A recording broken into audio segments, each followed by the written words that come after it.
Hi everyone, a very warm and happy good morning to you all. UPSC mains answer writing practice में आज हम GS3 का एक topic कर रहे हैं which is vulnerability and disaster impact. So this is a kind of question जिसके बारे में कोई पढ़ के नहीं जाता है, but we can not leave it that also, क्योंकि हमको डिजास्टर के बारे में पता है, हमको वनरेबिलिटी के बारे में पता है, बट एग्जैक्टली हमको कंटेंट नहीं पता. सो ऐसे क्वेश्चंस को कैसे टेकल करना है, we are going to do that today. Okay, so 2019 में क्वेश्चन आया था. ये क्वेश्चन ऐसा है जिसको आप जनरली पढ़ोगे नहीं. This is the content which is generally not available और जनरली इट इज स्किप्ड और इट्स लाइक नहीं पढ़ता है. मतलब I haven't seen most of the aspirants doing this kind of studying this kind of stuffs, but UPSC is not that ना कि हम जो पढ़े वही आए. It can ask you random questions also. So this is one of those random questions which can be tackled if you use your smartness here. So listen, क्या question क्या बोल रहे हैं पहले वो समझो. Vulnerability is an essential element for defining disaster impacts and its threat to people. सबसे पहले तो डिजास्टर बोलते हैं किसको. देखो, जब छोटे छोटे कॉन्सेप्ट्स क्लियर होते हैं ना, तो ये अगर कोई बिना पढ़ा हुआ क्वेश्चन भी आ जाए तो you can tackle it very easily. सबसे पहले डिजास्टर किसको बोलते हैं. डिजास्टर एक नेचुरल क्लैमिटी होती है जो ह्यूमंस को इम्पैक्ट करती है, ठीक है, जिसकी वजह से हमारा लाइफ, हमारी इकोनॉमी, हमारी प्रॉपर्टी, मटेरियल, ये सारी चीज़ें उससे ख़राब हो जाती है, ठीक है, उससे इम्पैक्टेड होती है. Now to give you an example, there are two islands. One is, for example, take Andaman and Nicobar, and one somewhere in between the Indian Ocean. यहाँ पे सुनामी आई है. Now the tsunami has hit both of them. ये तो इतना पूरी तरीके से इसको, पर यहाँ पे कोई रहता नहीं है, ठीक है. It is completely inhabited, no human being live here. और यहाँ पे तो हमको पता है कि humans रहते ही हैं. Now जब ये सुनामी आई तो इस inhabited island को completely इसने डुबो दिया. इसका तो नामो निशान ख़त्म हो गया, ठीक है. यहाँ पे कोई रहता भी नहीं था. एंड यहाँ पे जो आई, इसका इम्पैक्ट पूरा डुबाया नहीं इसको, काफ़ी इस पे हिट हुई सुनामी, लेकिन इस पे काफ़ी इम्पैक्ट पड़ा. तो इन दोनों में से let's say it is island B and this is island A, ठीक है. आइलैंड ए और बी दोनों में से ज़्यादा impact what do you think कि किस पे हुआ होगा. मैं वनरेबल ज़्यादा किसको मानूंगी.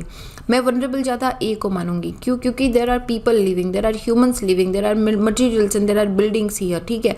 तो जब हम डिजास्टर से वनरेबिलिटी का केस करते हैं, when we link those two things, disaster and vulnerability, then we always see कि किसकी वनरेबिलिटी की बात कर रहे हैं हम, ठीक है. And disaster, natural calamity disaster तब बनती है जब ये ह्यूमंस को एक मेजर इम्पैक्ट करती है. यहाँ पे कोई था ही नहीं ना, ये तो ऐसे ही खाली आइलैंड था, आइलैंड नंबर बी, कोई नहीं था. तो यहाँ पे अगर इम्पैक्ट हुआ भी तो वो अननोटिसेबल चला जाएगा, क्योंकि वहाँ पे किसी की जान नहीं गई, किसी की जान माल की हानि नहीं हुई है. बट ए पे जो भी हुआ है वो यहाँ पे इसको वनरेबल बनाता है, ठीक है. सो दिस वनरेबिलिटी एक एसेंशियल एलिमेंट है जब हम डिजास्टर इम्पैक्ट की बात करते हैं तो, ठीक है. वनरेबिलिटी क्या होता है, जैसे हम बोलते हैं I am feeling very vulnerable, कि आपको जैसे you're surrounded with the problems, ठीक है, you feel very vulnerable. So question है, ये तो स्टेटमेंट दिया है, ठीक है. क्वेश्चन क्या पूछा है, how and in what ways can vulnerability to disaster can be characterised. आप वनरेबिलिटी को कैसे कैरेक्टराइज कर सकते हो. Now to tackle this question you have to imagine yourself into a disaster. Okay, अभी मैं बताती हूँ कैसे. हाउ इन व्हाट वेज, कैसे और किन तरीकों में आप वनरेबिलिटी टू डिजास्टर को कैरेक्टराइज कर सकते हो. डिफरेंट टाइप ऑफ वनरेबिलिटीज को डिस्कस करना है with reference to disaster. Okay, all right. We know disaster कौन कौन से होते हैं. We know that there are volcanoes, there are earthquakes, we also know that there are cyclones and then tsunami, so and forest fire also. So हम क्या करेंगे, अभी imagine करेंगे खुद को. हमको नहीं पता अभी वनरेबिलिटी कितने टाइप की होती है, हमको नहीं पता, but we are just going to imagine. For example, take yourself at the, जो भुज में जो अर्थक्वेक आया था, let's take yourself to the Bhuj earthquake. Now what do you feel. सबसे पहले तो आपकी क्या है, फिजिकल वनरेबिलिटी है, ठीक है. क्या हुआ है, सब कुछ ध्वस्त हो गया है. Physically you feel very vulnerable, कि कोई भी बिल्डिंग, कोई भी पत्थर आके गिर सकता है. बहुत सारे लोग वहाँ पे उनकी डेथ भी हो गई थी. So there is a physical vulnerability. Okay, now in vulnerability also, now there is an emotional vulnerability. You feel very emotionally vulnerable, कि आपका पूरा घर चला गया है, आपकी पूरी ज़िंदगी की कमाई, आपकी पूरी ज़िंदगी की मेहनत वहाँ थी. You feel extremely emotionally vulnerable. Then socio-economic vulnerable. socio-economic vulnerable मैं क्यों बोल रही हूँ, क्योंकि now you are afraid कि मान लो आप घर पे ही कोई दुकान चलाते थे, कोई काम करते थे, आपका वो चला गया, कोई इंडस्ट्री थी, ख़त्म हो गई है. ठीक है, तो you feel socio economic vulnerable. ठीक है, तो इसके अलावा आप कौन सी वनरेबिलिटी कर सकते हो? इसके अलावा you can say these crime vulnerability you can say. क्यों? क्योंकि अभी देखो, हालांकि अर्थक्वेक हो गया, बट क्या ना कि इंसान का नेचर ऐसा है कि वो हमेशा दूसरों की मजबूरी का फ़ायदा उठाने की कोशिश करता है। ठीक है, तो there might be some people, जैसे कि नेपाल अर्थक्वेक के अंदर हुआ था, there might be some people who might take advantage of your vulnerability, या फिर जो घर ध्वस्त हो गए वहाँ से चीज़ें चोरी करके भी लेके जा सकते हैं। ठीक है, तो that is also the case, तो that might also happen. So अभी खुद को इस तरीके से इमेजिन करके you have to define vulnerability. जितनी अगर आपने नहीं पढ़ा है और आप इसमें 5-6 वनरेबिलिटी लिख के आ जाते हो, this is a win case. ठीक है, this is a particularly win case. So इस तरीके से इस क्वेश्चन को टेकल करना है। सडनली नहीं आता है तो ओ शिट, ये कहाँ से क्वेश्चन आ गया, मुझे तो समझ में ही नहीं आ रहा है। Don't think that, don't be anxious, don't get afraid, just keep your self काम कि कोई भी सवाल ऐसा तो नहीं आएगा जो मैंने नहीं पढ़ा होगा, क्योंकि मैं यूपीएससी मेंस लिख रही हूँ, तो दिस इज़ डेफिनेटली श्योर कि ये मैंने कहीं ना कहीं तो पढ़ा है, and I am very sure कि I can tackle this question. So stay calm, think holistic and imagine yourself in that situation and you can definitely answer this question. Okay, so let's just see कि होता क्या है। अभी content ready करते हैं इसका। Okay, national United nation office of disaster risk reduction ने vulnerability को एक ऐसी कंडीशन बताया है जिसके अंदर physical, social, economical and environmental factors या प्रोसेस होते हैं जिनके अंदर किसी भी इंडिविजुअल या कम्युनिटी या एसेट या सिस्टम का सस्पेक्टेबिलिटी बढ़ जाता है हजार्ड्स के दौरान में। जब कोई भी हजार्ड या कोई भी नेचुरल क्लैमिटी आती है तो किसी भी इंडिविजुअल या फिर कोई भी कम्युनिटी, कोई भी एसेट, कोई भी सिस्टम, इन सब की सस्पेक्टेबिलिटी टू हजार्ड इंक्रीज हो जाती है। And it can be physical, it can be social, it can be economic और it can be environmental also, it can be any of these. Vulnerability को assessment कैसे करते हो? ये इसका जो असेसमेंट है ये पूरा का पूरा कॉन्सेप्चुअलाइजेशन एंड सिस्टमाइजेशन के बीच होता है। आप लिंक करते हो कि कितना रिस्क है, रिस्क फैक्टर को डिफाइन करते हो। ठीक है, जैसे यहाँ पे अगर उसका एपिसेंटर था, ठीक है, तो फोकस था, तो उसके बाद में आसपास वाले एरिया पे तो वनरेबिलिटी रहती है, but those area which are like 500 kilometre away वो इतना वनरेबल नहीं है। ठीक है, तो डिपेंड करता है linkage between different components of the risk, कितनी रिस्क हुई है, कितना बड़ा डिजास्टर था, ये सारी चीज़ें डिपेंड करती है। अगर हमको ये पता है, ठीक है, जब हम लोग मैपिंग करते हैं, डिजास्टर मैपिंग करते हैं, तो उसमें डिजास्टर मैपिंग क्यों करी जाती है? So that we can know कि which portion of the population where is vulnerable to the disaster. जैसे लैंडस्लाइड के बारे में अगर हम लैंडस्लाइड की मैपिंग करते हैं तो वी नो कि अच्छा ये वाला area is more susceptible to landslide, तो यहाँ पे जो जनता रहती है it is more vulnerable to such disasters. तो हम इसीलिए पॉपुलेशन और डिसीजन मेकर ये हमेशा जानना चाहते हैं कि वनरेबिलिटी कहाँ है सिस्टम के अंदर, कौन सा एरिया ज़्यादा वनरेबल है, जहाँ पे ज़्यादा रिस्क फैक्टर है। ऐसे में सोशो इकोनॉमिक, फिजिकल या एनवायरमेंटल फैक्टर एक बहुत इंपॉर्टेंट रोल प्ले करते हैं। एंड अगर आपको पता है कि ये एरिया वनरेबल है तो आप वहाँ पे एडिक्वेट मेजर्स भी ले सकते हो उस वनरेबिलिटी को कम करने के लिए। जैसे लैंडस्लाइड वाला एग्जांपल ही ले लो, लैंडस्लाइड आपको पता है कि यहाँ पे लैंडस्लाइड होगी और यहाँ पे इम्पैक्ट होगा बड़ा, तो आप क्या करोगे, उसको कंट्रोल करने के लिए मेजर्स ले लोगे। आप उस लैंडस्लाइड को बाउंड करना स्टार्ट कर दोगे, यहाँ पे नेट लगा के बाउंडिंग स्टार्ट कर दोगे, आप फॉरेस्टेशन स्टार्ट कर दोगे। वहाँ पे अगर लगता है कि कंट्रोलेबल नहीं है तो वहाँ से धीरे धीरे लोगों को हटाना स्टार्ट कर दोगे। So this is how it plays a very important role into saving the lives also. ठीक है, कि किस तरीके से मिटिगेशन करा जा सकता है। इसमें 2 अप्रोचेज इन्वॉल्व होती है, scientific and policy approach. Scientific approach सबसे इंपॉर्टेंट है because you first have to know कि which area is vulnerable and to what extent. So ये एक रिसर्च लाइन है जिसके अंदर एक प्रैक्टिकल मेजरमेंट दिया जाता है कि आप वनरेबिलिटी को approach and disaster risk reduction को अप्रोच करने के लिए कि कैसे उसको टैकल करना है। फिर आता है टैकल करने में पॉलिसी में कि आप पूरा एक मैपिंग बनाओ, एक जोन बनाओ, मैपिंग जोन बनाओ, हजार्ड जोन बनाओ, उसके ऊपर देखो कि कौन सी वनरेबिलिटी, कौन सी नेचुरल हजार्ड कहाँ पे है, and then let the authorities take the decision कि किस तरीके से उसको मिटिगेट करना है। ठीक है, सो 2 अप्रोच है हमारे पास, scientific approach and policy approach. Now coming to the main topic which is vulnerability type and characterizations। देखो 2 ये डिफरेंट टाइप्स हैं। ठीक है, ये अगर आपने पढ़ा है तो परफेक्टली फाइन, अदरवाइज वही आपको उसी वक्त पे instantly imagine yourself at that point and feel कि आपको क्या क्या वनरेबिलिटी लग रही है, वो सारी चीज़ें लिखनी है। तो पहले तो टेंजेबल वनरेबिलिटीज़ हैं। टेंजेबल वनरेबिलिटीज़ जैसे कि आपकी क्रॉप का नुकसान हो जाता है, लाइव स्टॉक नीचे दब जाता है, बिल्डिंग्स के, मशीनरी, इक्विपमेंट, इंडस्ट्रीज, बिल्डिंग, ये सारी चीज़ें ध्वस्त हो जाती है, तो दिस इज़ योर टेंजेबल। ठीक है, which is tangible.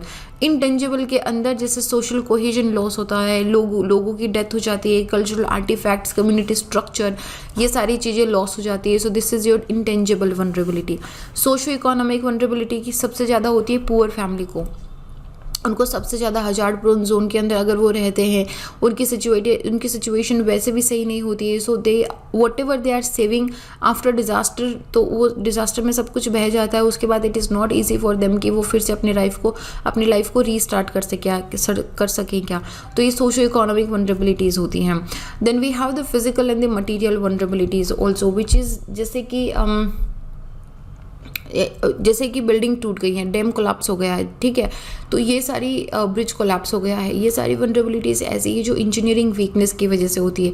And that also engineering weakness ऐसे नहीं चलते फिरते टूट गया, that's a total different case. हम बात करें नेचुरल क्लैमिटी के बाद में, तो जैसे कि अर्थक्वेक, साइक्लोन, इन सब के बाद में हैवी कैजुअलिटीज़ में जो बिल्डिंग इंफ्रास्ट्रक्चर है अगर वो फॉल हो जाता है, जैसे, और ये होता क्यों है, क्योंकि वहाँ पे बिल्डिंग कोड को डिफाइन नहीं करा जाता है, को इम्प्लीमेंट नहीं करा जाता है। जैसे कि अर्थक्वेक प्रोन एरिया है, ठीक है, तो वहाँ पे इसी तरह के मटेरियल से बिल्डिंग बनाने की गाइडलाइंस होती है, तो उससे नहीं बनता है। फ्लड प्लेन के अंदर घर नहीं बनाना है, बट फिर भी वहाँ पे घर बने हुए हैं। Cyclone and earthquake prone areas बहुत ज़्यादा वनरेबल होते हैं, तो ये फिजिकल एंड मटीरियल वनरेबिलिटी हुई। देन मोटिवेशनल और एटीट्यूडनल वनरेबिलिटीज ऑल्सो, बहुत कम्युनिटीज़ ऐसी होती हैं with fatalistic and dependent ideology, it may be very vulnerable to them, क्योंकि अगर वो आफ्टर डिजास्टर कॉर्पोरेट या रिकवर करने में हेल्प नहीं करेगी, कॉर्पोरेट नहीं करेगी, तो उनको वापस ट्रैक पे लाना भी बड़ा मुश्किल हो जाता है। So there is motivational and attitudinal vulnerabilities also. Social organisational vulnerability, जब वहाँ पे एक डिविजन्स, देखो I am getting confused on this word, तो अगर आपका रेस, रिलीजन या कास्ट या क्लास जो भी है, अगर ये लाइक बहुत ही डाइवर्ज है, ठीक है, and if you are more into the religious stuff, discriminations, तो ऐसे के अंदर जो रिलीफ मटेरियल है वो सबको इक्वली पहुंच नहीं पाता है।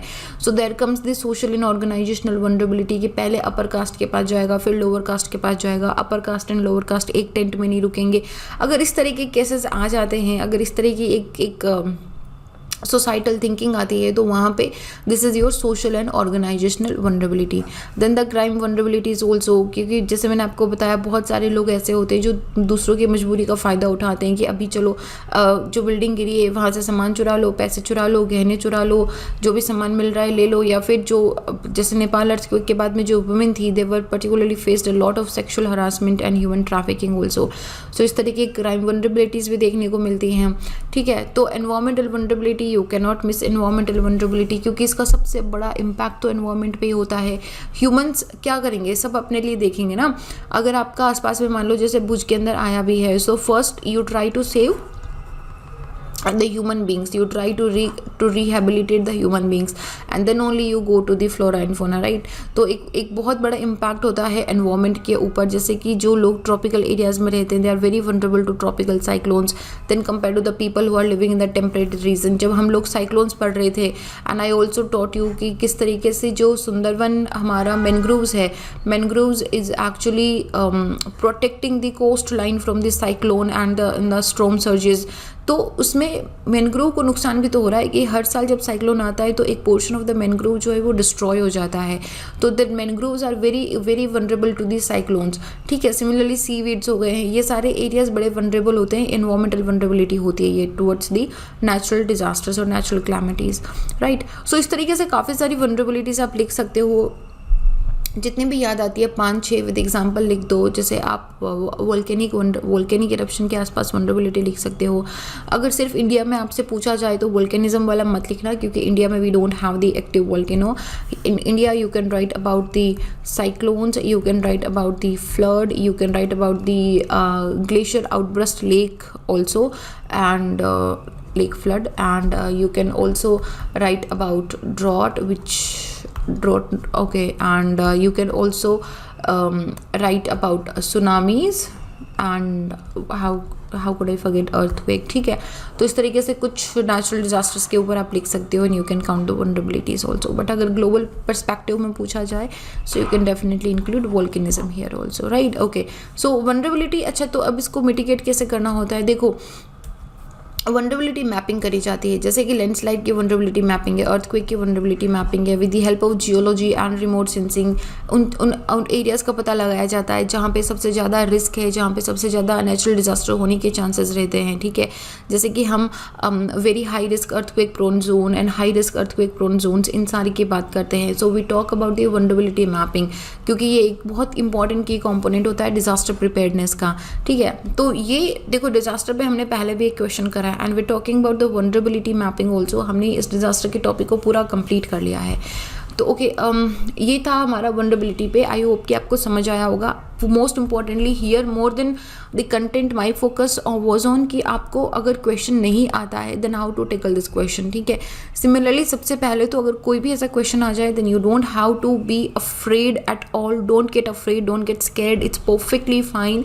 देन ओनली थिंक, एकदम काम होके सोचो और उसके बाद में खुद को इमेजिन करो, वहाँ पे जितना भी अब तक पढ़ा है सब कुछ अपना कंसोलिडेट करो और उस क्वेश्चन के अंदर लेके आओ। खाली नहीं छोड़ना है, खाली छोड़ने से 0 मिलेगा। अगर लिख के आओगे तो कम से कम 0.5, 1.5 कुछ तो मिलेगा। And trust me, all these marks matters a lot into your final result, okay. So her point, मैं तो बोलूँ 0.1 मार्क के लिए भी फाइट अगर करनी पड़े then always do the fight, क्योंकि 0.1 मिल के 1 नंबर बनता है और एक नंबर मिल के 10 नंबर बनते हैं, ठीक है। Okay, so this was it in this question. I hope आपको समझ आया वनरेबिलिटी क्या है। मेरा नाम संतोष है। अगर आप मुझसे जुड़ना चाहते हैं तो इंस्टा या टेलीग्राम पे little_simple_ पे सर्च करके जुड़ सकते हो। And this is it. I will see you guys in the next. अपना ध्यान रखो, stay happy, stay hydrated. I will see you guys in the next. जय हिंद।